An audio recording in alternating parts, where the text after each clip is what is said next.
আমার বড় আপু ফারজানা দেখতে অনেক সুন্দরী ছিল। আমার আপুর বিয়ের 1 মাস পর দুলাভাই বিদেশ চলে যান। আপুর মনটা তখন খুব খারাপ হয়ে যায়।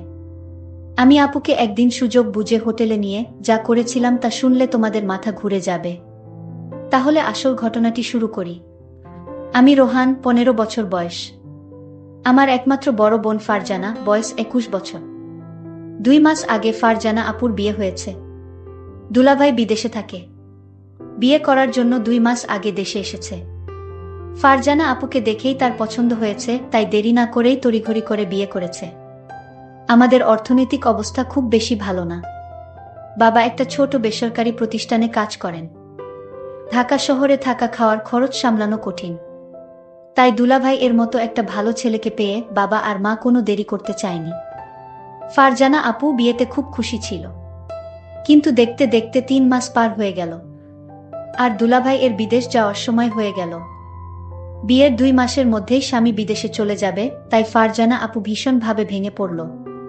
তাই দুলাভাই সিদ্ধান্ত নিল যে 1 বছর পরেই দুলাভাই দেশে ফিরে আসবে। আর এই 1 বছর ফারজানা আপু তার বাপের বাড়িতেই থাকবে। দুলাভাই এর বাড়ি ঈশ্বরগঞ্জ জেলাতে। তাই বিদেশে যাওয়ার 1 সপ্তাহ আগেই ফারজানা আপুকে সাথে নিয়ে ঢাকাতে আমাদের বাসায় চলে আসলো। ফারজানা আপু আর দুলাভাই আসাতে বাবা, মা, আমরা সবাই খুব খুশি হলাম। দুলাভাই আর ফারজানা আপুর সাথে আমি খুব আনন্দের সাথে সময় কাটাতে লাগলাম। আমাকে দেখে আপু একটা মুচকি হাসি দিল। আপুর মুচকি হাসিতে আমার সাহস আরো বেড়ে গেল। আমি আপুকে বললাম, আপু তুমি আমাকে দেখে হাসছো কেন? আপু বলল, ভাইরে এটা তো হাসি না, এটা আমার অন্তরের কান্না। আমি জিজ্ঞেস করলাম, কেন আপু, কি হয়েছে? আপু বলল, তোর দুলাভাই বিদেশ চলে যাবে। এই কষ্টে আমি হাসছি, আর এই হাসির ভিতর লুকিয়ে আছে আমার কান্না। দুলাভাই বিদেশ যাওয়ার আগের রাতে আমি যা দেখলাম তা আমি ভুলতে পারছি না। আপুর রুমে কি হচ্ছিল আমি তা দেখেছিলাম, আর আমি তা এখন ভুলতে পারছি না। গতকালের দৃশ্য আমার মনে পড়তেই আমার ভীষণ ভয় লাগছিল। গতকাল রাতে আপু আমাকে কিছু বলেনি, কিন্তু আজকে আমি আপুর সামনে দাঁড়াবো কিভাবে? আজকে আপু আমাকে কি বলবে? এসব ভাবতে ভাবতে আমার মাথাটা আরো ভারী হয়ে আসছিল। তখনই আমার মা চিৎকার করে আমাকে সকালের নাস্তা করার জন্য ডাক দিল। আজকে দুলাভাই বিদেশে চলে যাবে, তাই বাবাও আজ বাড়িতেই আছে। আমি আমার রুম থেকে বাহিরে এসে দেখি বাবা, মা, দুলাভাই আর ফারজানা আপু ডাইনিং টেবিলে বসে আছে। আমি মাথা নিচু করে এগিয়ে গিয়ে নাস্তা করতে বললাম। আমি ভয় করছিলাম যে কখন যেন ফারজানা আপু গতকাল রাতের প্রসঙ্গ তুলে সবার সামনে আমাকে বকা দিবে। কিন্তু তেমন কিছুই হলো না। ফারজানা আপু একদম স্বাভাবিক ছিল। আপুর আচরণ দেখে মনে হচ্ছিল যেন গতকাল রাতে কিছুই হয়নি। আপুর আচরণ দেখে আমি স্বস্তি পেলাম। দুলাভাই বিদেশে চলে গেল। ফারজানা আপু সারাদিন মন খারাপ করে থাকল। সেদিন রাতে প্রায় 12:30টার দিকে আমি আমার রুম থেকে বাহিরে এসে দেখি ফারজানা আপুর রুমের জানালা খোলা, আর রুমের ভিতরে লাইট জ্বলছে। আমি এগিয়ে গিয়ে আপুর রুমের জানালায় দাঁড়ালাম। জানালার পর্দাটা একটু সরিয়ে দিয়ে দেখলাম আপু বিছানায় বসে বই পড়ছে। আমি জানালায় দাঁড়িয়ে আপুকে দেখলাম। আপুর মনটা ভীষণ খারাপ হয়ে আছে। বই পড়তে পড়তে আপু জানালার দিকে তাকিয়ে দেখল আমি সেখানে দাঁড়িয়ে আছি। আমাকে কিছু না বলে আপু আবার বই পড়তে লাগলো। বই পড়তে পড়তে আপু বারবার আমাকে দেখছিল। আর মনে হলো বোন আমার কান্না করছে। আমিও চুপচাপ দাঁড়িয়ে দেখছিলাম। বেশ কিছুক্ষণ পরে আপু বিছানা থেকে নেমে হাতের বইটা টেবিলে রেখে জানালার কাছে আমার সামনে এসে দাঁড়ালো। আপু আমার চোখের দিকে তাকিয়ে বলল, কি রে, কিছু বলবি? আমি থতমত খেয়ে বললাম, আপু তুমি ঠিক আছো? আপু সুন্দর একটা হাসি দিয়ে বলল, হ্যাঁ আমি ঠিক আছি। অনেক রাত হয়েছে, এখন রুমে গিয়ে ঘুমিয়ে পড়। আমি বললাম, তুমি কি এখনই ঘুমাবা আপু? আপু বলল, হ্যাঁ, তুইও গিয়ে ঘুমিয়ে পড়। আমি বললাম, আগে তুমি শুয়ে পড় আপু, তারপরে আমি যাচ্ছি।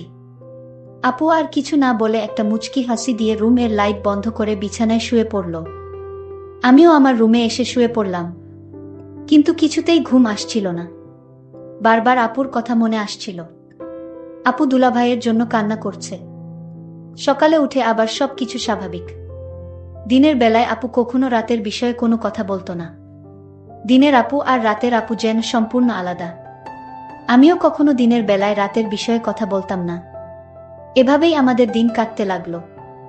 দিনের বেলায় আমরা দুই ভাই বোন স্বাভাবিক আচরণ করতাম, কিন্তু প্রতিদিন রাতে আমি আপুর রুম এর জানালায় গিয়ে আপুকে দেখতাম।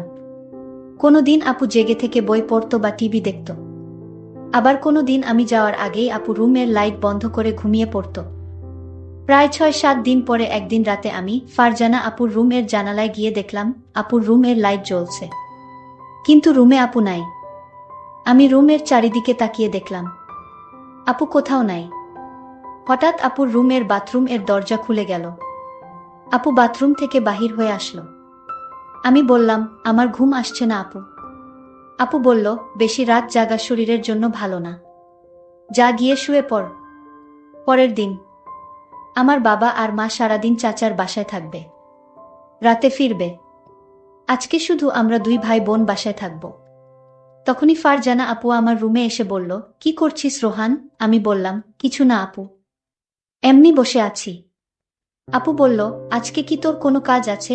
আমি বললাম, না আপু, আমার কোনো কাজ নাই। আজকে সারাদিন আমি তোমার সাথে গল্প করব ভেবেছিলাম, যদি তুমি ব্যস্ত না থাকো। আপু বলল, ও আচ্ছা, তাহলে তুই গোসল করে ফ্রেশ হয়ে আমার রুমে আয়। আমি বললাম, ঠিক আছে আপু, আমি গোসল করে তোমার রুমে আসছি। আপু চলে যেতেই আমি তাড়াতাড়ি গোসল করে আপুর রুমে গেলাম। আপুর রুমের দরজা খোলা ছিল। আমি আপুর রুমের ভিতরে ঢুকে দেখলাম আপু রুমে নাই। খেয়াল করলাম আপু নেই। আমি পাশের রুমে চলে গেলাম, সেখানেও আপু নাই। তাহলে আপু কোথায় গেল? আমার ভীষণ চিন্তা হচ্ছে। হঠাৎ লক্ষ্য করলাম আমার রুম আপুর গলার আওয়াজ আসছে, মনে হচ্ছে চিৎকার করছে। আমি অবাক হয়ে গেলাম, কিসের চিৎকার আসছে আমার রুম থেকে? আমি আমার রুমে যেতেই দেখলাম রুম ভিতর থেকে লক করা। আমি জানালার পাশে গেলাম, গিয়ে দেখলাম সেখানেও জানালা লক করা। আমার মন চাচ্ছে জানালা ভেঙে ঘরে ঢুকে পড়ি। কি হচ্ছে রুমে? আমার বোন এমন চিৎকার করছে কেন? আমি কোনো উপায় না পেয়ে দরজাটা ভাঙার চেষ্টা করলাম, কিন্তু দরজা কিছুতেই ভাঙতে পারছি না। অনেক চেষ্টার পর দরজাটা ভেঙে ফেললাম। দরজা ভেঙে রুমে ঢুকার সাথে সাথে যা দেখলাম তা দেখে আমার মাথা ঘুরে গেল। একটি ছেলে রুম থেকে জানালা দিয়ে পালিয়ে গেল। তাদের অনেক বুদ্ধি। আমি দেখলাম জানালা দিয়ে যেন পালাতে পারে, সেই জন্য আগে থেকেই প্রস্তুত করে রেখেছে। আমি আপুকে জিজ্ঞেস করলাম, আপু তোমার রুমে কে ছিল? আপু বলল, সেই জবাব কি তোকে দিতে হবে? আমি বললাম, আপু তুমি আমাকে ছোটবেলা থেকে অনেক স্নেহ করো, আর আমি যখন যা বলছি তাই করেছ। আপু তুমি আমার সাথে লুকিও না, এই ঘরে আর কে ছিল বলো আপু, আমি জানতে চাই জানালা দিয়ে কে পালালো। আমার বোন কোনো উত্তর না দিয়ে আমাকে বলল, শোন, তুই আমার কাছে আজ যা চাবি তাই পাবি, কিন্তু তুই আমাকে অন্য প্রশ্ন করিস না। আমি ভাবলাম আপু কি বলতে চায়, আমি যা চাইবো তাই পাবো। আমি আপুকে বললাম, আপু ঠিক আছে, আমি তোমার কাছে একটা জিনিস চাইবো, তুমি কি দিবে? আপু বলল, বলেই দেখ না আমি দেই কিনা। আপুকে কথাটা বলতে আমার খুব ভয় হচ্ছিল। আমি আমতা আমতা করে বললাম, আপু আমি তোমারে নিয়ে দূরে কোথাও ঘুরতে যাব। আমি বাড়িতে তোমাকে আমার মনের কথাটা বলতে পারবো না, দূরে গেলে বলতে পারবো। আপু বলল, কতটা দূরে যেতে হবে? আমি আপুকে বললাম, কক্সবাজার গেলেই হবে। আমি মনে মনে চিন্তা করলাম, আমার ভাইটা আমার কাছে কি এমন চাইবে যে কথাটা বাড়িতে বলতে ভয় পাচ্ছে। আমি ছোট ভাইয়ের কথায় রাজি হয়ে গেলাম। আমি তোর সাথে ঘুরতে যাব। আমিও জানতে চাই আমার ছোট ভাইয়ের মতটা কি। হঠাৎ ছোট ভাই আমাকে ডাক দিয়ে বলল, আপু আমি যে কথাটা তোমায় বলবো আর আমি তোমার কাছে যা চাইবো তা কাউকে বলতে পারবে না, বিষয়টা গোপন রাখতে হবে। প্রমিস কাউকে বলবো না। তাহলে এখনই বলে ফেল, কি বলবি? আমার কাছে কি চাস? আপু আমি আগেই বলেছি আমি বাড়িতে বলতে পারবো না, তোমাকে কক্সবাজার নিয়ে তারপর বলবো। ঠিক আছে আমার লক্ষ্মী ভাই, তাহলে চল আজই আমরা কক্সবাজার চলে যাই। আপুর কথা শুনে আমার খুব আনন্দ লাগছে, আবার অনেক ভয় লাগছে। তাহলে চলো কালই আমরা কক্সবাজার চলে যাই। পরের দিন সকালে আমি আর আমার আপুকে নিয়ে কক্সবাজার রওনা দিলাম। আমরা সকল 8টায় বাড়ি থেকে কক্সবাজারের উদ্দেশ্য নিয়ে রওনা দিলাম। আমরা প্রায় রাত 8টায় কক্সবাজার গিয়ে পৌঁছলাম। সারাদিন গাড়ির জার্নিতে শরীরটা আমার অনেক ক্লান্ত হয়ে গেছে। আমার চোখের পাতা কিছুতেই খোলা রাখতে পারিনি। আমি ঘুমিয়ে পড়লাম, মানে আমার আপু ঘুমিয়ে গেল। আমি আপুকে বললাম, আপু কিছু খাবে না? আমি বাহির থেকে খাবার নিয়ে আসি। আপু বলল, না আমি কিছুই খাবো না, তোর ইচ্ছা থাকলে তুই হোটেল থেকে খেয়ে নে। আমি বললাম, আপু তোমাকে রেখে আমি কি খাইতে পারবো? আপু বলল, ডিস্টার্ব করিস না, আমি ঘুমাবো, তুই যা পারিস তা কর। বেন বেন করিস না, কাল কথা হবে, এখন ঘুমা।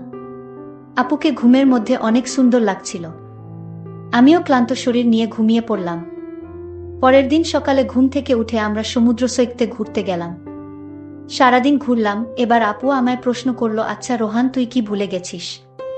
তুই আমাকে কেন কক্সবাজার নিয়ে আসলি? আরে আপু, ভুলি নাই, আজ রাতে বলবো।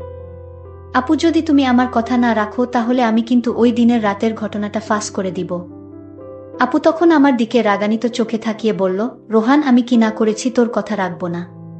তারপর সন্ধ্যা হয়ে আসছে, আমি আপুকে বললাম, আপু চলো হোটেলে যাই। রাতের খাবার হোটেলে খেয়ে তারপর আজ আমরা হোটেলেই থাকব। আপু তখন বলল, হোটেলে কেন?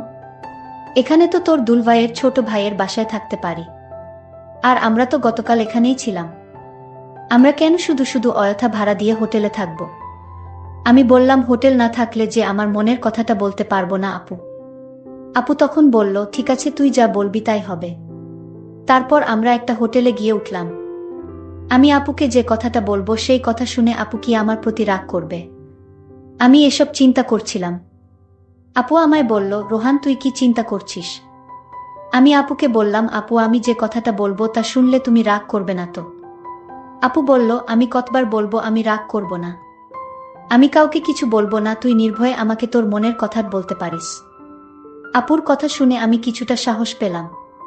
আমি আপুকে বললাম, আপু আমি ছোটবেলা থেকেই তোমাকে অনেক পছন্দ করি। আর দুলাভাই বিদেশ যাওয়ার পর থেকে আমি লক্ষ্য করছি তুমি সবসময় মনমরা হয়ে থাকো। আমি তোমার কষ্ট বুঝি। তুমি চাইলে তোমার কষ্ট আমি দূর করে দিব। আপু বলল, তুই আমার কষ্ট বুঝিস? আরে আপু, ছোট থেকে আমরা একসাথে বড় হয়েছি, আমি তোমার মনের কথা না বুঝলে কে বুঝবে? আমি জানি তোমার ভিতর কিসের অভাব কাজ করছে। ছোট ভাইয়ের কথা শুনে আমি কিছুটা আশ্চর্য হলাম। বলে কি, সে আমার মনের খবর সব জানে? আচ্ছা বেশি কথা না বলে তুই বল, আমার কাছে কি চাস? আপু আমি ছোটবেলা থেকেই তোমাকে আমার পছন্দ, আর তাই আমি তোমার সাথে। বল, থেমে গেলি কেন? আমার সাথে কি? আপু আসলে আমার বলতে খুব ভয় লাগছে। আরে বাবা, এত ভয় করলে কি চলে, কি বলতে চাস বলে ফেল। আপু আমার রুম থেকে যে একটা ছেলে পালিয়ে গেছিল সে কে ছিল আপু? আরে ও হচ্ছে আমার স্কুল ফ্রেন্ড। তার সাথে তুমি কি করছিলে আপু? আপু বলল, আমি বলতে পারবো না। তুই কি বোকা, কিছুই বুঝিস না? আমি কি করছিলাম তা কি আমার মুখ থেকে শুনতে হবে? আপু তোমার মুখ থেকে শুনতে চাই। তুমি বললে আমি অনেক খুশি হব আপু। আরে পাগল ছেলে, সেটা কি বলা যায়? সেটা তোর বুঝে নিতে হবে। আমি বুঝেছি আপু। তাহলে তো হলোই। আপু আমি যা মনে মনে বুঝে নিলাম তা আমি করতে চাই। ঠিক আছে, আজ আর কোনো কথা নয়, যা হবার কাল হবে। আপুকে বললাম, আপু কাল হবে তো? আমার কথা রাখবে তো? আমি বললাম, আমি কি তোর সাথে মিথ্যা কথা বলেছি? আমারে কি তোর বিশ্বাস হয় না? যদি বিশ্বাস থাকে তাহলে এখন ঘুমা, কাল সব হবে। প্রিয় বন্ধুরা, আজ ব্যস্ততার জন্য গল্পটি শেষ করতে পারলাম না। বাকি ঘটনাটি আগামীকাল আপলোড দেওয়া হবে। সেই পর্যন্ত সবাই ভালো থাকবেন, ধন্যবাদ।